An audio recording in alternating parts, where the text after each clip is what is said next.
What if one day you went to the grocery store and it was completely empty? Or the food was so expensive you could no longer afford to feed your family? What if I told you this could be coming in the very near future? Follow me down the rabbit hole to find out more about the food shortages.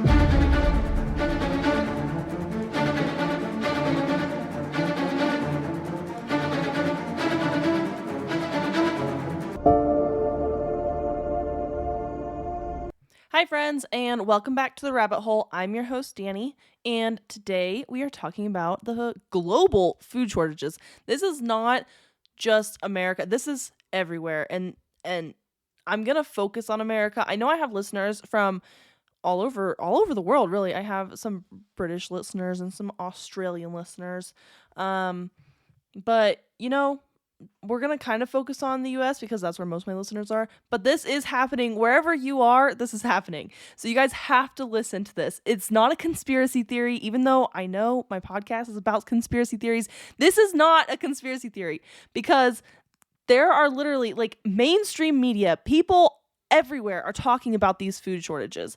President Biden, the Prime Minister of Canada, Trudeau, the UN is talking about this. Fox News, CBS News, New York Times, so on and so on and so on. Like mainstream media. People everywhere. Google it. If you Google it, it's gonna pop up all over. Some of these conspiracy theories, let me tell you, I have to dig for them. This is not one of those. This is one of those I could go on and on and on and on and on for days. I'm basically like grazing the surface because there's so much information. I can't give it all to you in this short, like maybe hour podcast. It depends. Like some of my podcasts are longer, some of them shorter. But you know what? Like you get it. You get it. So why is there a food shortage? I'm glad you asked. Well, there is a war in Ukraine. If you didn't know, welcome. I don't know. If you didn't know that, we should talk. We should talk. There's a bird flu.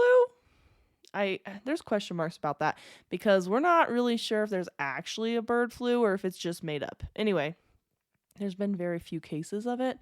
There's like the Conservation Reserve Project. There's, the rising prices of everything, which is just causing prices to be outrageous across the board.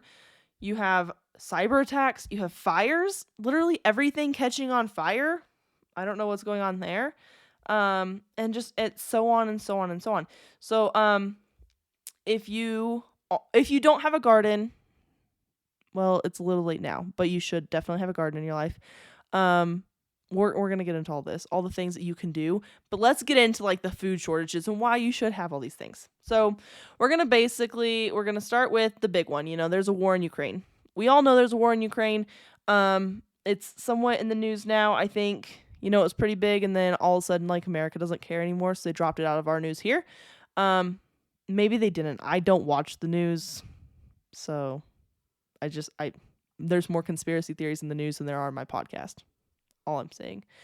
So, Ukraine is one of the largest exports of corn and wheat in the world. 40% of the United Nations World Food Program, 40% of the wheat for that food program comes from Ukraine. 40%. That's a lot. And this United Nations World Food Program helps to feed like most of Africa, like to basically give food where food is needed for like to ward off starvation and famine and stuff like that. With the war raging on, there is about 22 million tons of wheat stuck in Ukraine. 22 million tons of wheat is just stuck there because they can't export it because of Russia and all the things. As far as corn, Ukraine provides about 16% of the world's corn and about 40% of the world's sunflower oil. Also, they're not exporting that stuff because they're basically exporting nothing right now. Actually, a lot of countries have banned exportation just because of the food issues that we're running into. So if you are curious about let's just get food from somewhere else, we can't. Because most countries say, no thanks, we don't want to give it away. Because they know how important it is to feed their own people first. So, Egypt and Bangladesh each get about 1/4 of their wheat from Ukraine. Moldova, which is already suffering from Russian occupation and the war's fallout, of course, gets over 90% of its wheat from Ukraine. 90%. That country is struggling right now. And we are seeing wheat prices obviously up 45% in Africa. And I'm going to go over like all the inflation from last April to this April, what the price difference is looking like, because it's drastic. But we're not there yet. But in Africa, wheat prices are up 45%. So yeah, that's really cool. Along with this, the drought in the Midwest has caused American wheat farms to not produce as much. So if you were thinking, yeah, like, cool, we get a lot of wheat from Ukraine, but, we produce a lot of wheat here. I literally drive past wheat farms on the way to wherever I go. Well, drought, guys. It's been rough, let me tell you. And it's not been great for our wheat production here in the U.S. either. So, but don't worry, because it gets worse. I feel like that's like the motto of this podcast today. So there's a project. It's called the Conservation Reserve Project. CRP is a land conservation program administered by the Farm Service Agency. In exchange for yearly rental payments, farmers enrolled in the program agree to remove environmentally sensitive land from agricultural production and plant species that will improve environmental health and quality, with leases being like somewhere between 10 to 15 years long. However, in light of everything that is happening in Ukraine, many people are urging the program to allow the farmers basically to farm the land again and to grow food crops again instead of these crops that are like environmentally healthy and this sounds really bad, me saying this. Like, I'm not trying to say like screw the environment, but also like people need to eat. So, basically, like, let's grow food crops in these areas again. And then when we are no longer in a food shortage crisis, then we can go back to like putting this part of the land into this like CRP program.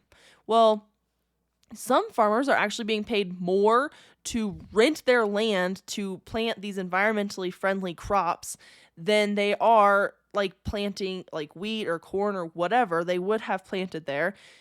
So they rent out their crops, they rent out their land because it makes more sense for them. And I mean, I get it, because at the end of the day, like, you need to bring home money for your family to eat as well. So, they're renting out their land so they can no longer grow food crops in that portion. They still have some of their land they're not renting out. It's just like the land that is deemed to be like environmentally sensitive, which I don't know what that means, and I don't know like how they deem certain lands environmentally sensitive and certain lands not, but the government got involved. So we're gonna move on to this bird flu thing. I don't even know like how to start this. There is a bird flu ravaging the US, and they are calling it the worst outbreak of avian influenza in years. Basically, like, wild birds are flying over and giving like flocks of like laying hens and all these chickens that we use for meat and egg production this bird flu and like killing them or whatever, causing them to outbreak with this flu. They are calling to keep all flocks inside as to not expose them to birds flying overhead that may be carrying the flu. And this means basically there are no free-range chickens in the US and in parts of Europe, of course. Europe's not excluded from this. And in some cases, Europe's way worse. So if you are in Europe, you're listening to me right now, look up your local like ordinance of your chickens and your poultry, your birds, because in parts of Europe's really bad. But here in America, they're basically like, keep everybody inside. Well, if you like free range like meat or free range eggs or free range any of that stuff, well, I would not spend the extra dollars to buy it, because I know like you can buy regular like a dozen eggs here in the US, you can buy it for like $1.50. But if you get like the free range, like the the good stuff, then it's like $4. I would not spend your extra money to buy the free range stuff, because right now it's false advertising. because they literally are not allowed to free range their chickens. Honestly, like buy your own chickens and like have yourself a little, I mean, if you have a backyard, have yourself like a couple chickens. My chickens lay 1 egg a day. So, and I have a lot of them, so I get a lot of eggs. But and I give my eggs away to people for free because I just have so many, I don't need them all. But if you know a local person or you can buy local eggs, I definitely suggest doing that. However, if you don't have chickens already, it might be hard to get chickens because they're trying to stop the sale of chickens or like the auction of chickens. And we're going to get into this in a little while, but they're basically like, don't give chickens out. Don't sell. I mean, they're not giving them out, but don't like sell your chickens because they could potentially have this bird flu. I'm surprised. I ordered new chickens recently and I am surprised that I got them because of this bird flu. Did you know that over 40% of Americans have a hard time swallowing pills? So when it's time to take your vitamins, large capsules and pills are out of the question. We know that gummy vitamins exist, but they're full of sugar, they get stuck in your teeth, and they only contain a fraction of the nutrients you need. Luckily, Easy Melts has discovered the ultimate vitamin sweet spot. Vitamins that melt in your mouth, taste like a treat, and are packed with nutrients ready for absorption, all without an ounce of sugar. For a limited time, Easy Melts is giving listeners a free 3-month supply of vitamin D3 with their first purchase. To claim your free D3 vitamins, visit try.easymelts.com/spring24. That's melts.com/spring24. Say goodbye to the old way of taking your vitamins and say hello to the easy way. Menopausal and perimenopausal women, listen up. It's time to take control of your health and comfort, and Winona is here to help. Winona is a telemedicine company for menopause care who believes that your symptoms are real, important, and deserve to be taken seriously. And for many women, this starts with hormone replacement therapy. Winona's HRT is made with plant-based, bioidentical hormones rather than synthetic ones, so it better aligns with your body to offer relief from hot flashes, weight gain, and other uncomfortable symptoms. 80% of women who use Winona find relief within just 90 days. So, what are you waiting for? Get started today. Visit buywinona.com today to start your free visit. With free shipping and the ability to pause or cancel at any time, your path to wellness has zero obligations. Use code SPRING24 at buywinona.com for 25% off your first treatment plan. That's BYWINONA.com for 25% off. Winona. Menopause care made easy. More than 28 million laying hens have had to be killed due to the flu outbreak. And that's about 9% of the total flocks in the US. And you think that 9% isn't much, but if I'm getting 1 egg per day from my chickens, and I mean, I just feed them regular stuff. I'm not like, injecting them with anything. I don't know what they do at like big egg production plants, but they could have multiple. I mean, and some of my chickens do lay multiple eggs a day, but mostly you get 1 egg a day. That is 28 million eggs a day, which feeds a lot of people. 9% of our total flock in the US. Prices for eggs are up almost 75% from last year. And like I said, I'm going to go over all these. These numbers might be a little wonky from the numbers I'm going to, we're going to go through all the things. But egg prices are up more than anything else. Across the board, egg prices are up. But you also have to take into consideration they're literally killing our laying hens left and right because they might have this bird flu. Or they're making them stay inside so they can't free range. And there's been documentary after documentary. If they're inside and they can't really move around, their legs basically quit working. So they quit moving, period. And eventually they'll just die. I mean, there's a million documentaries. They're sad. Go watch them if you feel so inclined. Eggs being in short supply affect a lot more than you think. So eggs in all forms, so like raw eggs, powdered eggs in all kinds of different forms are in a lot of things. So like your cake mixes, your salad dressings, chips. I was surprised about a couple of these things because like cake mixes, you add eggs when you make the cake at home. I didn't know that. Anyway, here we are. So, of course, with the higher prices of the eggs, that's pushing the prices of everything else up. But also, you have to take into consideration the high prices of gas is going to be pushing the prices of everything up. So if it has eggs in it and if it's transported on a truck to go anywhere, the price is going to go up, which is a lot of things. Well, everything has to be transported, but a lot of things have eggs. You don't realize until you start looking. Of course, since the flu is affecting the laying hens, this will eventually catch up to the meat chickens. And with no laying hens, we have no eggs or chickens to eat. Because the laying hens literally lay eggs for you to eat at home, but also they lay eggs to eventually hatch chickens to become meat chickens. So if we're not laying eggs, we have no chickens. Which actually begs the question, like, chicken or the egg, right? Like, what came first? Anyway, 28 states, like I said, I brought this up a little bit ago, but here we go. 28 states have banned the sale or auction of fowl, but there is some good news. There are some farmers that are pushing back. Some farmers out there are like, cute, we're not doing that. So in New York, when they banned the auction of birds, Clucking Ridge Farm said that they will not comply with the order.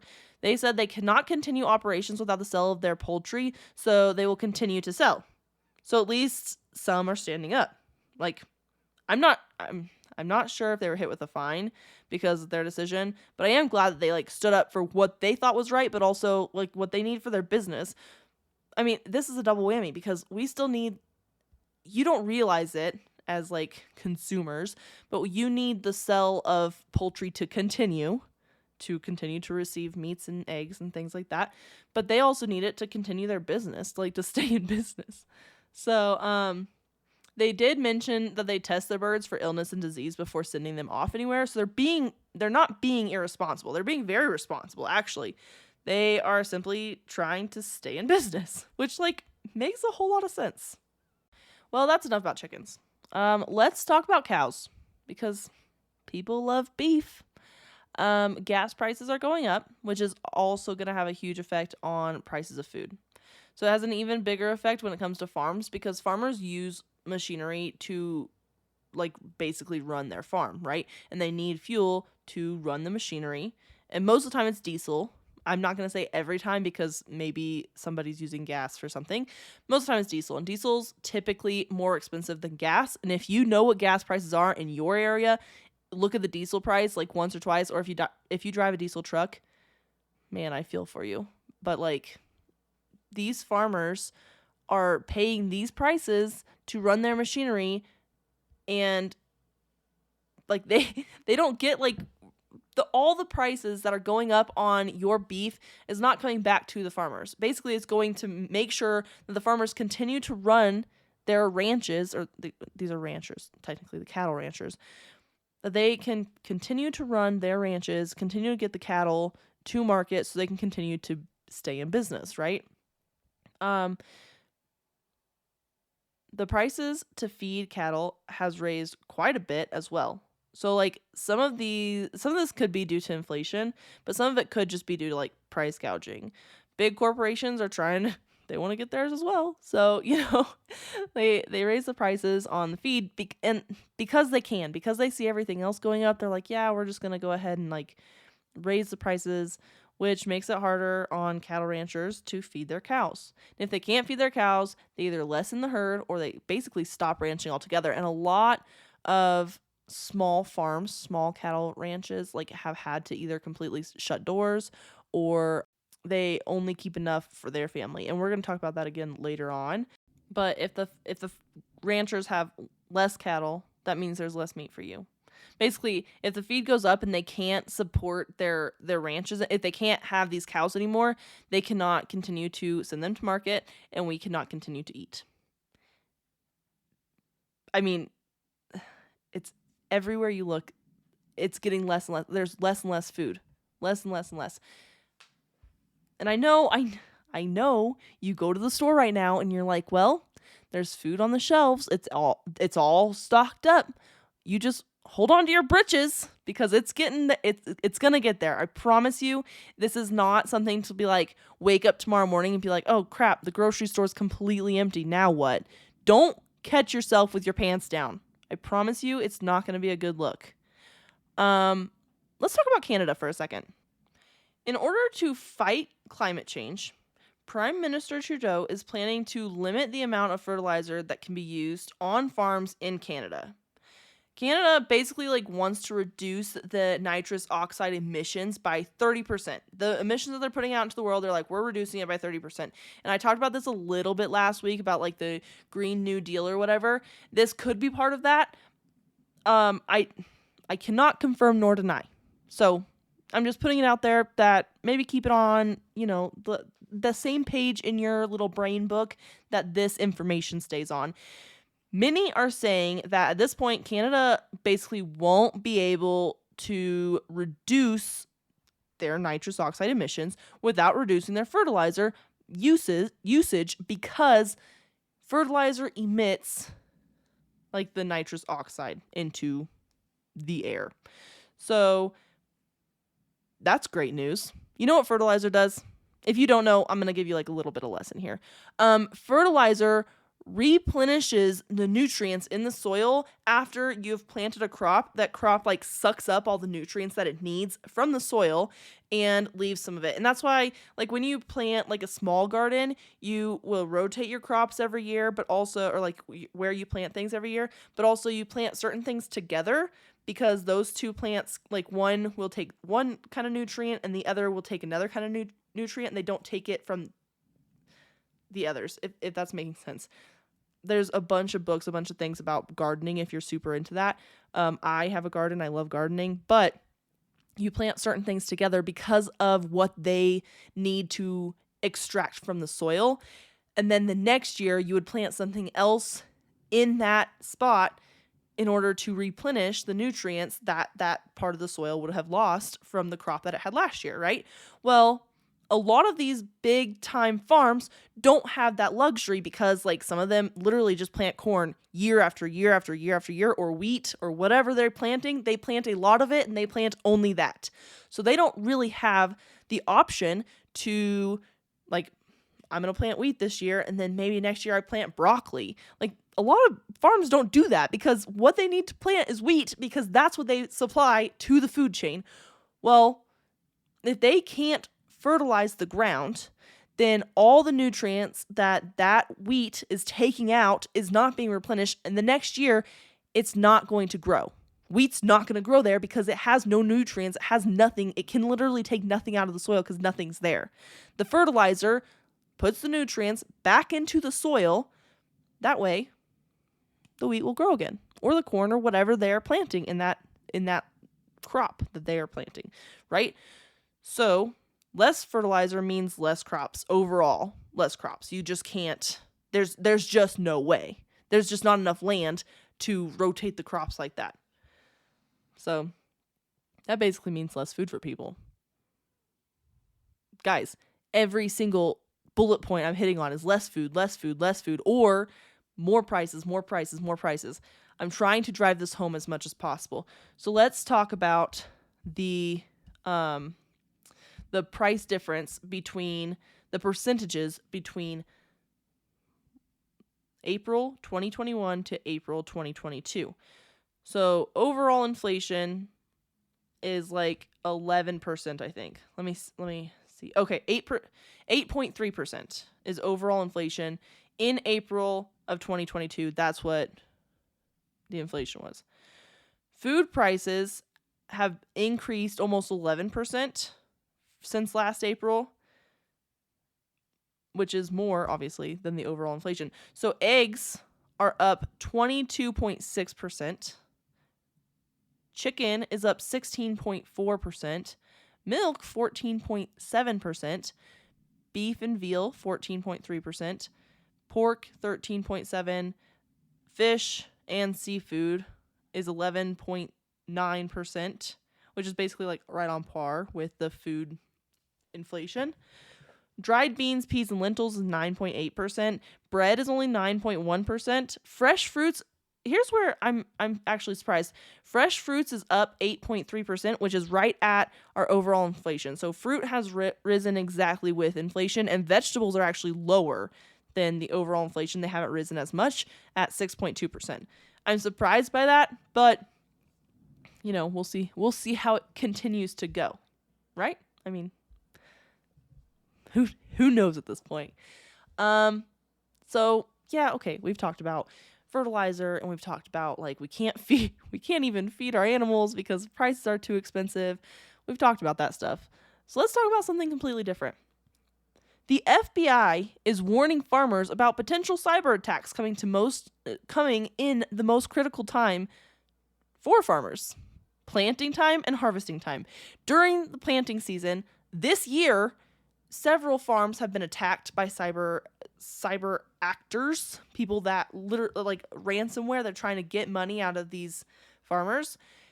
And the FBI is warning that they think a lot more attacks will happen during harvest time. Why? Well, harvesting food is very time sensitive, right? You have to harvest at a certain time. It has to be ripe. It has to be ready to go.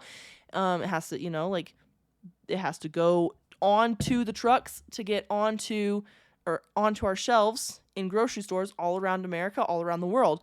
Well, if farms are attacked, they're more likely, or in the eyes of the attackers, they're more likely to pay because they need to get their farms harvested, their crops harvested, and to market as fast as possible, or as soon as possible, like as soon as it's ready, right? Well, the FBI says, of course, don't pay, but I mean, I'm not a farmer.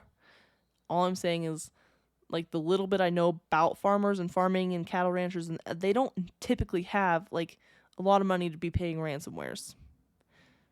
A lot of these farms, like I've been talking about, small farms, the little guys for sure don't have, and they're not typically the ones being attacked. It's more the big corporations that own lots of farms that are being attacked. And that makes sense because they can actually automate a lot of their systems now. They can put tractors and different things like on like a software to move the tractors in a certain way, to do sprinkle and water and do what they need to do in certain timings, and everything is very automated now. So they can literally shut down an entire operation because it's all automated. Well, will they pay it? The FBI's warning that this could potentially happen. And now we're going to talk about something else that is truly baffling. This could have been a rabbit hole all in itself, and I'm not convinced I'm not going to do it. I'm like on the fence. Like, do I want to do an entire episode like solely on this? Charlie Kirk, who is a conservative activist, he well known for Turning Point USA, he tweeted, quote, "Food processing plants don't just accidentally burn down at this rate, and they certainly don't coincidentally become landing pads for plane crashes at the rate they are. Our food supply is under attack. The question is, by who?" Unquote. A lot of people are like, Charlie, calm down. Like, you're just making this stuff up. And then I was like, I don't know. Let's look into it, right? Like, I mean, he's a reporter. I wouldn't say reporter. He's an activist, right? But he does a lot of research behind a lot of the claims that he says. But I'm not going to get into who Charlie is because some people don't like him. I don't care. Do what you want, right? But let's look into it, okay? If he's just making things up, well, let's go back. We're going to go back to the beginning of the year, and we're going to work our way through the year, right? And I'm not going to hit them all. I'm just going to hit a couple big ones, just so you can kind of see the pattern. So you have an explosion and fire reported at a Nutrina feed mill in Louisiana. In February, you have Louis Defuse reports fire at largest U.S. soy processing plant in Claypool, Indiana. I'm going to butcher a couple of these names. I really apologize. So just make fun of me another time. Also in February, 7 injured in explosion as fire engulfs Shearer's food plant in Oregon. In March, you have a bunch in March. 50,000 pounds of food destroyed after fire ripped through Arizona food pantry. Fire destroys Walmart distribution center in Indiana. Massive potato processing plant fire burns in Belfast, Maine. Massive warehouse fire in large fresh onion packing facility in South Texas. And that was all in March. In April, you have Crews battle fire for 16 hours at East Conway Beef and Pork in New Hampshire. Plane crashes into Idaho potato and food processing plant, which happens to just be, that's just like really good aim at that point. Like, how do you manage it? Maybe it was a small plane. They weren't flying very high. I don't know. But Taylor Farms Packaging Building in Salinas, California, deemed a total loss. Fire destroyed Azure Standard headquarters in Oregon, largest independent food distributor in the U.S. Largest independent food distributor in the U.S. That by itself, there's more there. I'm not doing it. I'm going to have to do a whole separate episode on this. There's just too much here. There's a plane crash into General Mills plant in Georgia. Again, very, very good aim. These ones might be a little, this is in April, that there was 500,000 chickens killed in egg farm fire in Colorado. In May, thousands of chickens dead in fire near commercial egg farm. Fire kills tens of thousands of chickens at Wright County Farm. These are just some of them, guys. This is not all of them. This is just a couple that I pulled out, literally just like Googling and like getting some headlines here for you. And that just seems like a lot for 1 year. And I mean, and let me add this last little one. There's an egg laying facility in Iowa that killed off 5.3 million chickens and then fired their 200 plus employees. They're just done. They're just like, we're over it. So cool. That's really cool. I'm glad that this is what's happening around the world. It just seems like, I mean, maybe Charlie Kirk is onto something. It seems very coincidental that these fires, and they've all been deemed an accident. Everything, the plane crashes, the fires, all these things that have happened have been deemed accidents. It's just very interesting. Very interesting. But guys, this issue is just, it's not going to go away. It's not going to stop. In fact, it might get worse. If you don't have a garden, start one. If you don't buy from local farmers markets, it seems like such a small thing to do, like maybe even bougie if you want to go that route. But it's not, because you're supporting those local farmers to keep them in business, to keep the food coming. You're getting produce from the source, as close to the source as possible. If you can get local produce, local eggs, local meat, local things, you are supporting your local agriculture. Food is the backbone. Farmers and truckers are the backbone of this country. If you don't believe that, I don't know. I don't even know what to say. And here's the biggest thing. An Ice Age farmer is a guy, I linked his website and one of his YouTube videos. He says this in one of his videos, he's got a lot of them, that, during World War II, we faced a food issue, right? And then the president encouraged everyday people to have gardens. They called them victory gardens, right? Go out, build yourself a little garden, and do something great. Create your own food, because you can. Well, they aren't telling you to do that. They keep saying now, everything's gonna be okay. Don't worry. But there is a food shortage coming, but it's gonna be fine. It's not gonna be fine, guys. If you don't have extra food at your house, you should maybe have a little bit extra food. Freeze-dried meals are a great option because they're good for 20 years. You can get like a 2-week supply for, I was getting them for $60 at my local like Whole Foods or wholesale store. You can also get them at like I don't know, like a camping store, but they're more expensive, like $120. There's lots of online retailers for freeze-dried foods. Can some foods if you can buy some extra vegetables at the store or fruits and can them. If you can have a little garden, you can even have a little balcony garden if that's all you have. If you live in an apartment, you can do these things. You can grow potatoes in a sack. Like, I'm going to use our chicken feed bag and I'm growing potatoes in that. So there's a lot of ways that you can go about like securing some food for you and your family. And I think that if you aren't doing it, you should start, because listen to this. Iran is rolling out food rations. So basically they give families a card that allows them to get like a certain amount of food for how big their family is. You have to like register the amount of people that you're trying to feed. And then you don't, but here's the trick, you don't have to get the card from the government. You can say, no thanks, I don't want that. But if you don't get the card, then you end up paying like astronomically more for the food that you are getting versus the people that have the card. However, if you have the card, you only get a certain amount, but you don't have to pay very much. So pros and cons there. In the Netherlands, they are trying to buy pig rights from farmers. So they're willing to pay farmers $700,000 now for them to sign over their rights to ever farm pigs again, ever. That includes them and all of their descendants for the rest of their family line, forever and ever. They will never be able to farm pigs. And actually, this might be part of like this World Economic Forum that's trying to talk about like zero emission foods and a post animal economy. This might be something more to look into as well. So the Food Economic Forum came together to talk about the zero emission food supply, which means no animals at all. And the crops would basically be less lucrative because if it's a zero emission, then you're not using the fertilizer like we talked about earlier with the Canada thing. So there would be no meat and less crops. So like there's a lot of people to feed. I don't know what they're planning to do here.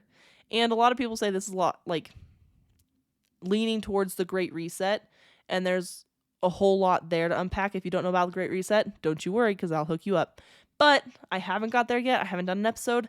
It's coming. It's coming, and I promise it's going to be good. But we're on this right now. Farmers are trying to warn us. They are. They're reaching out in ways that they can. You just have to know where to look. There's a great YouTube video I linked for you from Sandy Steinbrook, and she was sharing basically warnings from farmers. I guess she put out a YouTube video. The YouTube video I linked was replies and comments and letters she got from other farmers also trying to warn us. So I took a couple tidbits out of there. So what we see in the stores now is from last year's harvest. So you may be thinking there's no way that we are having or will have a food shortage. Well, next year we'll be getting like this year's harvest.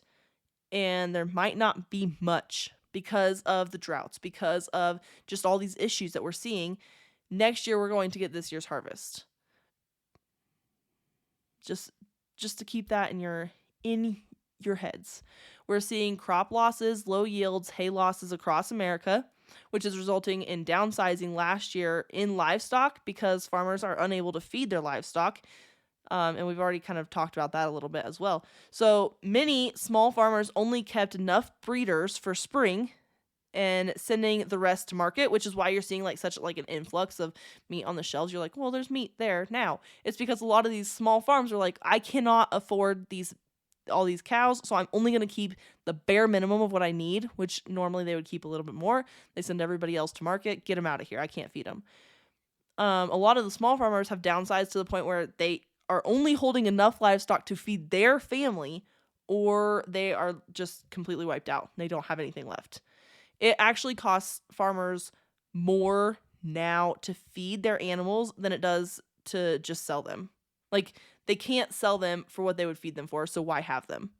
Because feed has gotten so expensive, and yes, cows eat grass. I understand cows eat grass. There's winter time that they need hay, and also if they're grazing in the same field over and over, sometimes there's just not enough grass and they need, supplements. So, and a lot of the cows are supplemented with grain as well. There's just a lot of things to take into consideration. So, I mean, I would suggest doing something for you and your family. I'm not going to tell you exactly what to do because that's up to you. You take this information, you do what you will. But this is not a conspiracy. This is not something that you're like, that's pretty far-fetched. It's not. It's not far-fetched. It's happening right now. Look around. Google it for yourself. You watch the news. I'm sure they're going to bring it up because this is happening everywhere. Everywhere. It's happening where you're at. You don't wait to see it. Do something now so you're prepared for when it happens. Because prices are going up, food supply is going down, things are going to get pretty rough. So, and you remember the toilet paper debacle of 2020, with COVID and all that, and everyone was like, "Oh my gosh, we're never going to have toilet paper again." Can you imagine what it's going to be like when you can't feed your family? And we just saw that recently with the formula shortages for our babies. We couldn't feed our babies. Then what? What happens when you can't feed your entire family? Just some things to think about. Until next time, my friends, stay skeptical, and I will see you all later. The Rabbit Hole is an independent podcast with everything you hear done by me, Dani Mercy. We thrive on listeners like you. If you like what you're hearing, please leave us a rating or review wherever you are listening. Follow us on Instagram at rabbit.holepodcast. Special thank you to Zakar Valaha Music for our intro.